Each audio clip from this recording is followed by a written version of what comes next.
Hello everyone, फिर से आपका एजुकेशन बीएड ट्यूटोरियल चैनल में स्वागत है। तो आज के इस वीडियो में हम माइक्रो टीचिंग की पुनर्बलन स्किल का लेसन प्लान देखेंगे। पुनर्बलन कौशल क्या है?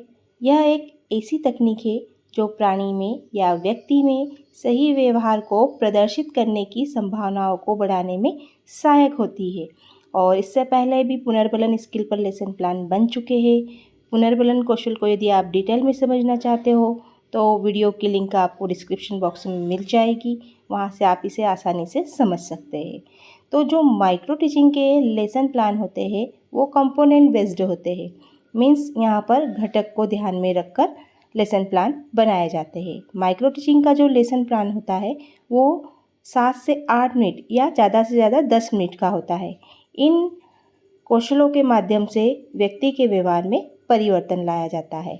तो सबसे पहले हम यहाँ पर पुनर्बलन कौशल के कंपोनेंट मीन्स घटक देखेंगे और इन्हीं के आधार पर हम अपना लेसन प्लान बनाएंगे। तो पुनर्बलन कौशल का सबसे पहला कंपोनेंट घटक है सकारात्मक शाब्दिक पुनर्बलन, पॉजिटिव वर्बल रिइंफोर्समेंट। तो इसमें शिक्षक बच्चों के लिए बहुत अच्छा, शाबाश, बहुत बढ़िया, ठीक किया आदि शब्दों का प्रयोग करके विद्यार्थियों को प्रोत्साहित करता है। कैसे? यदि बच्चे ने हमें आंसर किया तो हम बच्चों के सामने ये सारे वर्ड यूज़ करेंगे। फिर सेकेंड है सकारात्मक अशाब्दिक पुनर्बलन। इसमें शिक्षक शब्दों का प्रयोग नहीं करता है लेकिन सकारात्मक हाव भाव जैसे मुस्कुराना, सिर हिलाना, पीठ थपथपाना आदि चीज़ें करता है। फिर थर्ड है नकारात्मक शाब्दिक पुनर्बलन, नेगेटिव वर्बल रेनफोर्समेंट। इसमें विद्यार्थियों को नकारात्मक शाब्दिक पुनर्बलन जैसे डांट देना, बेवकूफ़ बोलना, ढंग से कार्य नहीं किया, आपको नहीं आता, आपका उत्तर गलत है, इस प्रकार के शब्द प्रयोग में लाए जाते हैं। लेकिन आप ध्यान रखिए कि शिक्षक को बच्चों के सामने कभी भी नेगेटिव बातें नहीं करनी है। फिर फोर्थ है नकारात्मक अशाब्दिक पुनर्बलन। फिर से वही बात कि कभी कभी टीचर गुस्सा हो जाता है तो आपने देखा होगा कि डस्टर पटकने लगता है, चाक से बच्चों को मारने लगता है। तो ये सब नकारात्मक अशाब्दिक पुनर्बलन कहलाता है, इसे भी हमें यूज़ नहीं करना है। फिर अगला कंपोनेंट है अतिरिक्त संकेत, एक्स्ट्रा वर्बल रिइंफोर्समेंट। मीन्स अतिरिक्त शाब्दिक पुनर्बलन जैसे शाबाश, वेल डन या ताली बजवाना या उसे कोई ट्रॉफी दे देना या प्रोत्साहित कर देना, ये होता है अतिरिक्त संकेत। फिर अगला कंपोनेंट है छात्रों के उत्तर को दोहराना। मीन्स यदि विद्यार्थी ने, छात्र ने सही उत्तर दिया है तो उस उत्तर को पूरी क्लास के सामने दोहराना होता है। फिर अगला कंपोनेंट है छात्रों के उत्तर को श्याम पट पर लिखना। तो यहाँ पर जो आंसर मिला है उस आंसर को हम ब्लैक बोर्ड पर लिखेंगे। तो इस प्रकार पुनर्बलन कौशल के ये सारे घटक हैं। अब इसी घटक के आधार पर हम एक लेसन प्लान बनाते हैं। सबसे पहले हम लेसन प्लान क्रमांक मीन्स नंबर डालेंगे। फिर सामान्य जानकारी जैसे छात्र अध्यापिका का नाम, कक्षा, विषय, दिनांक, कालांश, अवधि, ये सारी जानकारी फिल करेंगे। टॉपिक या प्रकरण, तो हमारा आज का टॉपिक है समास। फिर कौशल का नाम, तो कौशल है पुनर्बलन कौशल। अब यहाँ पर आपको 4 कॉलम बनाने होंगे।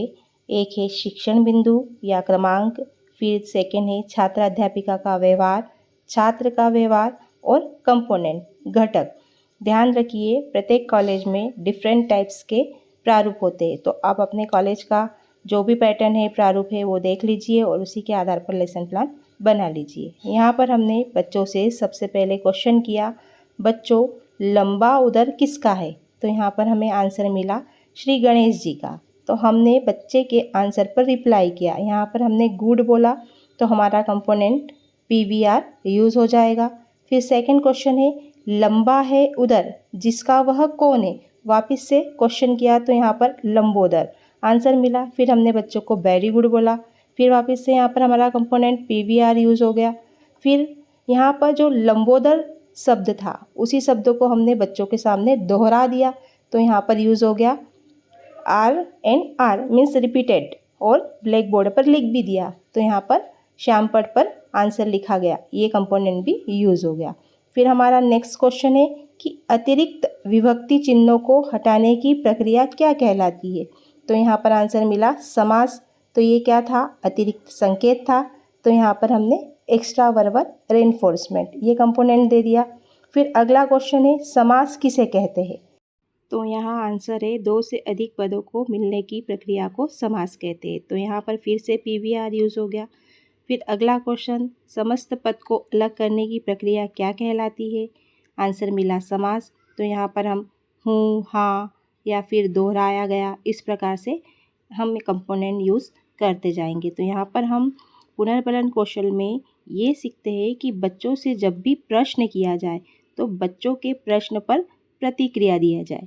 यदि हम बच्चों के साथ प्रतिक्रिया करते हैं या उन्हें प्रोत्साहित करते हैं तो बच्चे के व्यवहार में परिवर्तन आता है। तो इस प्रकार से यहाँ पर आप पूरा लेसन प्लान देख लीजिए और लास्ट में आपको निरीक्षण तालिका बनानी होती है। तो यहाँ पर आपको 4 कॉलम बनाने हैं, क्रमांक, कंपोनेंट, टेली और टोटल। यहाँ पर क्रमांक डाल दीजिए और कंपोनेंट में सारे जितने भी हमारे घटक थे वो लिख दिए और टैली करेंगे कि इस लेसन प्लान में हमारा कौन सा कंपोनेंट कितनी बार यूज़ हुआ। टैली करने के बाद उन टैली को टोटल कर देंगे। तो इस प्रकार से लेसन प्लान बनकर तैयार हो जाएगा।